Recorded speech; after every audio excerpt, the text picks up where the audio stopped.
خوش آمدید۔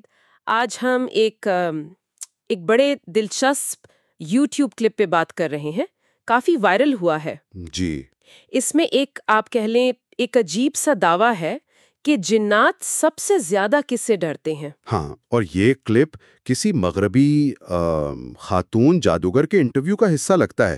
اچھا، اور دعویٰ یہ ہے کہ جنات مسلمانوں سے ڈرتے ہیں؟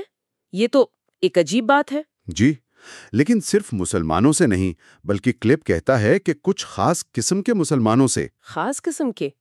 اچھا، تو آئیے ذرا دیکھتے ہیں کہ اس کلپ میں اصل میں کہا کیا گیا ہے۔ بالکل، بنیادی بات یہ ہے کہ یہ خاتون جو بظاہر جادوگر ہیں، وہ کہتی ہیں کہ جنات سب پر قابو پا سکتے ہیں سوائے مسلمانوں کے۔ اور اس کی کوئی وجہ؟ مطلب کلپ میں کیا بتایا گیا ہے؟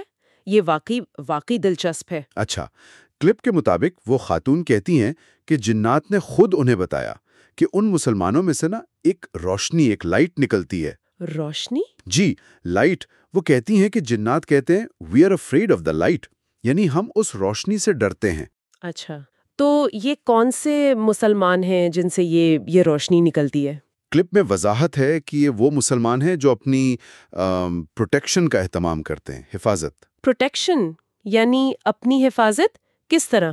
جی، مطلب جو نماز پابندی سے پڑھتے ہیں، اذکار کرتے ہیں، اللہ کا ذکر اور قرآن مجید کی تلاوت۔ اچھا، تو کلپ کے مطابق یہی وہ اعمال ہیں جو اس روشنی کا ذریعہ بنتے ہیں، اور جنات اس روشنی سے گھبراتے ہیں۔ یعنی جنات کا ڈر انسان سے نہیں بلکہ اس روشنی سے ہے جو ان اعمال سے پیدا ہوتی ہے۔ جی بالکل، کلپ تو یہی کہہ رہا ہے۔ یہ بات تو مطلب اسلامی تعلیمات سے تھوڑی ملتی جلتی بھی لگتی ہے۔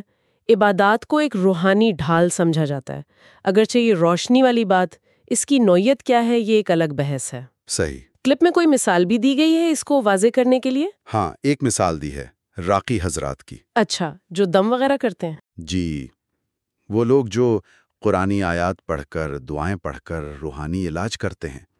تو کلپ کہتا ہے کہ جیسے وہ پانی پر اللہ کا کلام پڑھ کر دم کرتے ہیں نا، جی، تو اس پانی سے بھی جنات کو تکلیف ہوتی ہے۔ یہ مثال وہ اس لیے دے رہے ہیں کہ دیکھیں، قرآن اور اللہ کے ذکر میں ایک خاص طاقت ہے، ایک اثر ہے۔ تو وہ مثال اس بات کو پکا کر رہی ہے کہ ان اعمال میں، یعنی قرآن اور ذکر میں، کوئی ایسی چیز ہے جس سے یہ مخلوق متاثر ہوتی ہے یا ڈرتی ہے۔ جی، کلپ کے مطابق تو یہی نکتہ ہے کہ اصل خوف ان اعمال سے جڑی اس روحانی طاقت یا روشنی سے ہے۔ تو خلاصہ یہ نکلا کہ اس کلپ کے مطابق کم از کم جنات کا خوف کسی انسان کی ذات سے نہیں، بلکہ نماز، ذکر، تلاوت قرآن جیسے اعمال سے پیدا ہونے والی کسی روحانی روشنی یا طاقت سے ہے۔ جی، بنیادی طور پر یہی بات ہے۔ تو اس مختصر کلپ سے جو اہم بات سمجھ میں آئی وہ یہی ہے کہ یہ مخصوص مذہبی اعمال ایک طرح کی روحانی حفاظت یا وہ روشنی پیدا کرتے ہیں جس سے کلپ کے دعوے کے مطابق جنات خوف کھاتے ہیں۔ بالکل، اور یہاں سے ایک سوچنے کی بات نکلتی ہے۔ اگر ہم اس کلپ کے دعوے کو دیکھیں تو یہ انسانی اعمال اور مافوق الفطرت یعنی نظر نہ آنے والی مخلوق کے درمیان ایک خاص تعلق کی طرف اشارہ کر رہا ہے۔